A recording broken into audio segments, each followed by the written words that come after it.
Bismillahirrahmanirrahim. Assalamualaikum warahmatullahi wabarakatuh.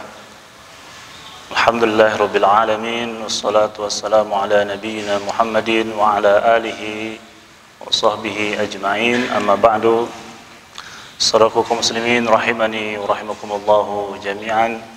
Kita lanjutkan pembacaan Kitabus Shiyam dari kitab As-Sahih Al-Bukhari. Yaqulu al-Imam Al-Bukhari rahimahullahu ta'ala bab hal yaqulu inni sha'imun idza syutima. Qala haddatsana Ibrahim bin Musa qala akhbarana Hisham bin Yusuf an Ibn Jurayj qala akhbarani Atha an Abi Salih Az-Zayyat annahu sami'a Aba Hurairah radhiyallahu anhu yaqul qala Rasulullah sallallahu alaihi wasallam qala Allah kullu amali ibni Adam lahu illa as-siyam fa innahu li wa ana ajzi bihi was-siyamu junnatun wa idza kana yawmu sawmi ahadikum fala yarfuth wa la yaskhab fa in sabbahu ahadun aw qatalahu falyaqul inni imru'un sha'im walladhi nafsu Muhammadin biyadihi la khalufu fami as-sha'imi atyabu 'inda Allahi min rihil misk lis-sha'imi farhatani yafrahuhuma idza aftara fariha wa idza laqiya rabbahu fariha bisawmihi. Saudara kaum muslimin, bab yang selanjutnya adalah hal yaqulu inni shaimun idza syutima. Apakah seseorang mengatakan aku sedang puasa ketika dihina? Ini judul yang diberikan oleh Al-Imam Bukhari pada bab 9 ini. Seperti yang sering kita sampaikan bahwa para ulama mengatakan fiqhul Bukhari fi tarajumihi, kecerdasan atau fikih Imam Bukhari itu dalam penyusunan babnya. Di antara bab-bab yang disusun oleh beliau dengan ayat Al-Quran, dengan hadis atau makna hadis secara eksplisit atau implisit.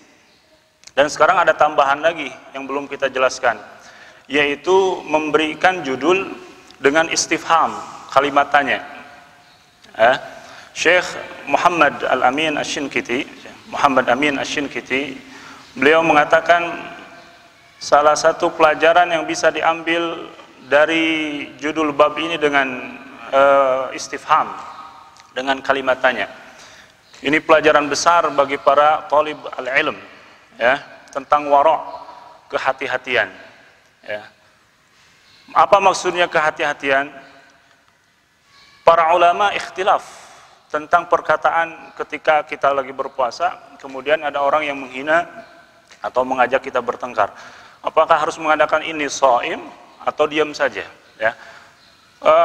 Kelompok pertama mengatakan tidak boleh secara mutlak, ya, tidak boleh mengatakan ini shaim baik di puasanya yang wajib ataupun yang sunnah, ya. Karena sebaik-baiknya ibadah tentunya adalah ibadah yang berdasarkan ikhlas yang tidak diketahui oleh orang lain. Kelompok yang kedua mengatakan boleh secara mutlak, baik di sunnah, puasa sunnah atau puasa wajib.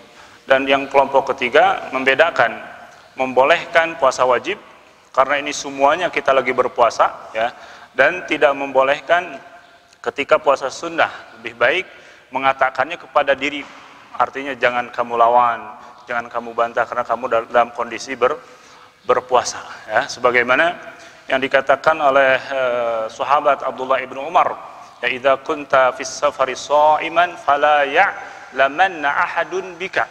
Ketika kamu dalam kondisi safar dan kamu juga berpuasa, maka jangan sampai ada seorang pun yang mengetahui tentang itu, tentang puasa sunnahmu itu, ya. Beliau mengatakan qalu anzilu as-sha'im aqribu as-sha'im waqdu hajat as-sha'im, karena kamu itu akan diperhatikan oleh orang-orang. Tolong bantu yang puasa, hormati yang puasa, sehingga tidak terasa amalan ataupun pahala ibadah kita habis dengan ucapan-ucapan tersebut karena betapa lemahnya hati ini.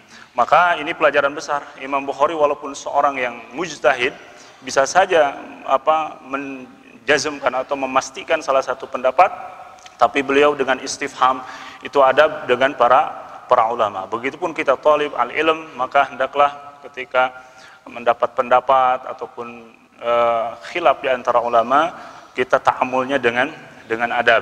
Contohnya misalkan saya sebagai talib al-ilm, tidak layak bagi saya misalkan Imam Asy-Syafi'i misal berpendapat A, kemudian kata para ulama pendapat ini salah karena bertentangan dengan hadis ataupun ayat Quran. Kemudian saya mengatakan Imam Syafi'i ini salah karena misalkan menurut ayat Al-Quran A, kemudian hadis A. Mungkin itu benar, tapi adabnya yang salah. Kenapa? Karena ketika saya mengatakan Imam Syafi'i salah, seakan-akan yang meneliti Al-Quran itu saya, seakan yang meneliti hadis itu saya. Padahal masih banyak hadis dan ayat Al-Quran yang belum dibaca. Tapi hendaknya misalkan pendapat Imam Syafi'i itu lemah menurut ulama atau imam fulan yang selevel dengan beliau. Kemudian selanjutnya hadis ini diriwayatkan oleh sahabat mulia Abu Hurairah, ya, Abu Hurairah radhiyallahu taala anhu. Ini sudah dijelaskan. Saya ingin menyampaikan sebelum Abu Hurairahnya, karena dilihat di sini ada hikmah yang bisa digali, yaitu Abi Shalih Az-Zayyat, seorang tabi'in yang meriwayatkan dari Abu Hurairah. Abi Shalih Az-Zayyat ini bernama Zakwan bin Abdullah, yaitu maula Ummul Mukminin Juwairiyah bintul Harith Al-Ghatafaniyah, maula istri Rasulullah SAW Juwairiyah. Apa yang bisa kita ambil? Ada dua pelajaran. Yang pertama, ini Abi Shalih ini adalah disebut Zayyat. Zayyat atau dalam sebutan yang lain Saman, seorang yang kana yajlib as-saman wa zait ilal Kufah minal Madinah. Beliau biasa memikul minyak untuk berdagang atau kebutuhan yang lainnya. Artinya, ya, orang sesibuk sebagai pedagang ataupun mungkin serasa sosialnya tidak baik, tidak menghalangi untuk mencari ilmu. Yang kedua, dia itu adalah maula. Maula itu artinya mantan budak, ya. Dalam ada maula itu biasa ada maula al-i'taq karena dimerdekakan, ada maula al-Islam. Maula i'taq contohnya ini. Beliau dimerdekakan oleh Juwairiyah. Kalau maula Islam contohnya adalah Al-Imam Bukhari sendiri, karena beliau bernama lengkap Abu Abdullah Muhammad bin Ismail bin Ibrahim bin Al-Mughirah Bar-Rizbah Al-Ju'fi Al-Bukhari. Kakeknya yang asalnya beragama Majusi diislamkan oleh salah satu kabilah yang berasal dari Yaman, yaitu kabilah Al-Ju'fi. Ini namanya maula bil Islam. Ada yang maula bil i'taq, walanya karena dimerdekakan seperti ini, dimerdekakan oleh Juwairiyah, maka disebut maula Juwairiyah. Ya, apa pelajaran yang bisa diambil dari sini? Kita sering dengar bahwa orang-orang yang tidak suka dengan Islam mengatakan Islam ini mendukung namanya perbudakan, ya, perbudakan. Padahal kalau kita lihat, ya, bahwa ketika Islam datang, perbudakan itu sudah ada, merupakan warisan daripada orang-orang Romawi dan juga orang-orang Persia. Nah, seperti kita ketahui bahwa Islam itu dalam menerapkan hukumnya selalu melihat hikmah, kemaslahatan. Contohnya saja, misalkan ketika pengharaman khamr, sampai 4 tahap pengharamannya, ya, tidak langsung. Begitupun dalam perbudakan, Islam berupaya ketika misalkan saklek langsung dinyatakan penghapusan perbudakan, maka berapa harta kaum muslimin dan orang-orang yang lainnya yang akan lenyap. Karena tidak sedikit orang-orang yang ketika itu mempunyai budak, ada yang 3, 2, 10, maka Islam menetapkan itu, kemudian mengatur, berbuat adil, berbuat baik, ya, kepada para budak, bahkan memberikan hak-haknya yang sesuai. Maka muncullah dengan datangnya Islam itu orang-orang yang mantan budak yang hebat-hebat seperti ini, seperti Abi Shalih Az-Zayyat misalkan, Ini mantan budak yang kita, Imam Bukhari beberapa jalur riwayatnya dari Abi Shalih Az-Zayyat. Kemudian misalkan mantan budak Abdullah bin Umar, Nafi'. Sampai ulama mengatakan silsilah az-zahabiyah, ya, silsilah emas dalam periwayatan hadis. Kemudian Maula Utsman bin Affan, Humran, seorang yang mengajarkan kepada kita wudu secara lengkap, yang riwayatnya dari Utsman bin Affan. Artinya ketika Islam datang itu bukan mendukung perbudakan, tapi apa? Membenahi. Kemudian kita juga lihat bagaimana ketika pelanggaran-pelanggaran di dalam Islam. Pelanggaran-pelanggaran dalam Islam, misalkan saja sekarang di bulan Ramadan, seorang yang berjima dengan istrinya di siang hari Ramadan, maka hukuman pertamanya adalah memerdekakan budak. Membunuh, tidak sengaja budak terus. Inilah upaya-upaya Islam dalam membebaskan perbudakan. Kemudian hadis qala Rasulullah sallallahu alaihi wasallam, qala Allahu kullu amali ibni Adam lahu illa siyam fa innahu li wa ana ajzi bihi. Hadis ini sudah disampaikan pada video keempat secara full. Ya, jadi kita akan lewat secara cepat, nanti yang di bawah penggalan kata yang di bawah yang belum dijelaskan akan kita jelaskan.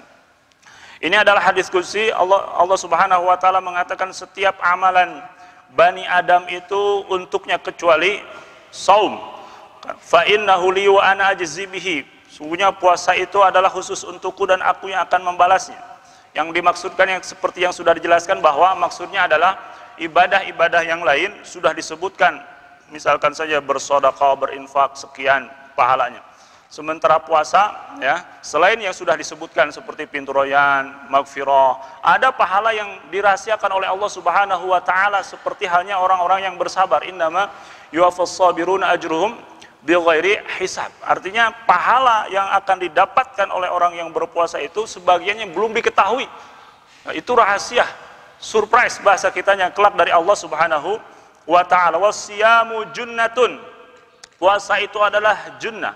Perisai di dunia dari kemaksiatan, dan perisai dari akhirat dari api neraka. Wa idza kana saumu yaumu saumi ahadikum fala yarfuth wala yaskhab. Apabila seorang lagi puasa, maka janganlah berbicara yang kotor, berteriak, ya, tindakan-tindakan yang bodoh. Fa in sabahu ahadun aw qatalahu falyaqul inni mru'un sha'in.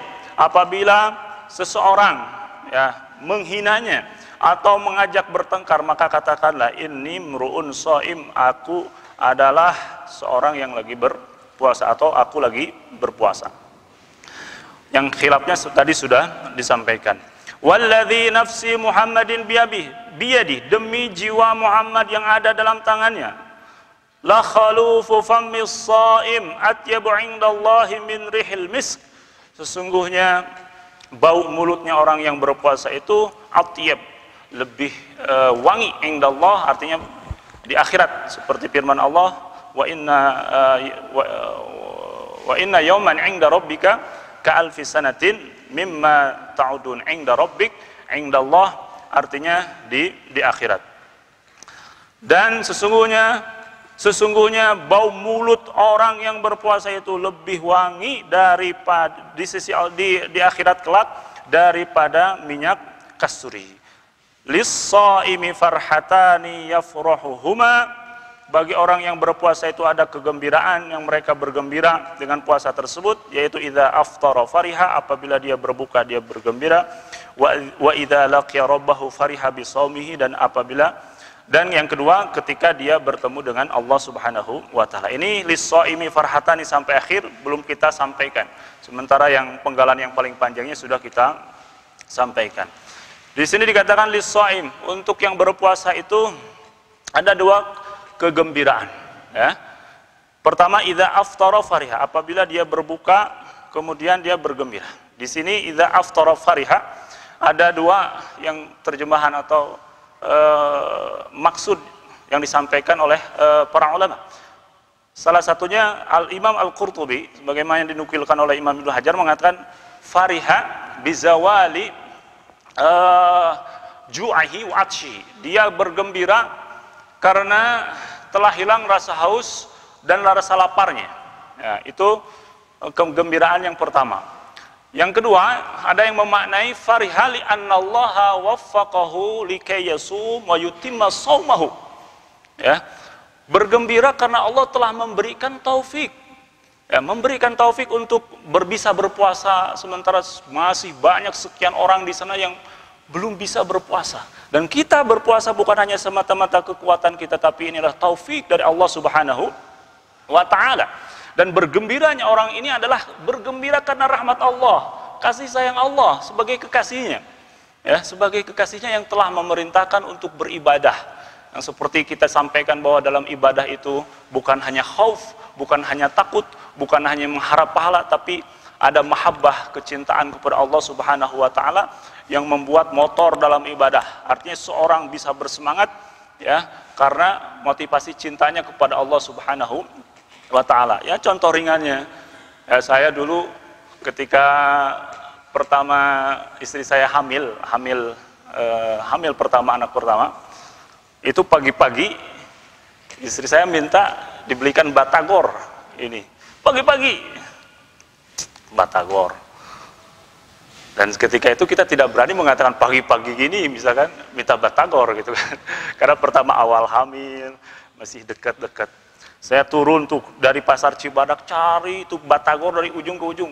Mang, ayah batagor wayah kieu Sunda ya. Kata si Amang itu, pagi-pagi gak kan ada batagor, sampai cari-cari. Akhirnya dapat juga. Ketika dapat, capek memang karena telah muter-muter gitu. Habis pulang, dibawa batagor tersebut ke istri, melihat tersenyum wajahnya. Capek, muter-muter cari batagor, pagi-pagi itu hilang. Kenapa? Ya? Kenapa? Karena cinta yang ada dalam hati kita. Begitupun kita kepada Allah Subhanahu wa ta'ala. Ketika diperintahkan kita untuk berpuasa, lemah, lesu, haus, tapi ketika sudah sampai maghrib itu selesai semuanya, kita bergembira, bukan karena bergembira hanya makan dan minumnya saja, tapi kita telah mendapatkan rahmat dari Allah Subhanahu wa ta'ala, telah menyelesaikan perintahnya. Dan inilah kegembiraan yang dianjurkan oleh Allah Subhanahu wa ta'ala kepada Rasul, kepada sahabat, dan kepada kita semua tentunya. Kul bifadlillahi wa birahmatihi fabidzalika falyafrahu wa khairun mimma yajma'un. Katakanlah, dengan karunia Allah, dengan rahmat Allah, maka hendaklah kita bergembira, sesungguhnya itu lebih baik daripada yang mereka kumpulkan. Kemudian Ibnu Hajar menutup tentang dua pendapat ini, wala mani'a minal hamli ala ma huwa mimma dzukir. Kata Imam Ibnu Hajar, ya, semua makna itu tidak ada yang salah. Kullun yafrah bihasabi. Setiap orang itu gembira dengan kondisi masing-masing. Likhtilafi maqamatin nas fi dzalik. Karena orang-orang itu imannya bertingkat-tingkat. Ada yang baru bisa gembiranya dengan bukanya, dan itu beliau mengatakan mereka yang bergembira karena sudah menyelesaikan puasa, terlepas dari haus, terlepas dari lapar, itu adalah farih yang mubah, tabi'i, ya. Mungkin saja tidak ada nilai mustahabnya, tapi orang-orang yang bergembira karena dia telah menyelesaikannya ini sebagai rahmat dari Allah, beliau mengatakan wa minhum man fariha mustahabban, ke level yang mustahab. Mudah-mudahan kita semua ya bisa ketika maghrib datang bukan hanya bergembira, misalkan bisa makan, bisa melepas haus, dahaga, lapar, tapi yang paling jelas kita telah telah bergembira mendapatkan rahmat dari Allah Subhanahu wa ta'ala, kekasih kita yang telah memerintahkan ibadah puasa kepada kita. Kemudian wa idza laqiya rabbahu bisawm, yang gembira yang kedua adalah ini yang atammaha wa ajalluha wa ajmaluha, ya, kegembiraan yang paling sempurna, yang paling indah, yang paling agung. Kenapa? Karena inilah kenikmatan surga yang tiada hingganya, ya, tiada hingganya, itu kita bertemu dengan Allah Subhanahu wa ta'ala yang telah memberikan semuanya kepada fasilitas hidup di dunia ini. Bayangkan ya, usia kita mungkin ada yang 60 tahun, ada yang 70 tahun, kelak ada yang 30 tahun, semuanya difasilitasi oleh Allah Subhanahu wa ta'ala.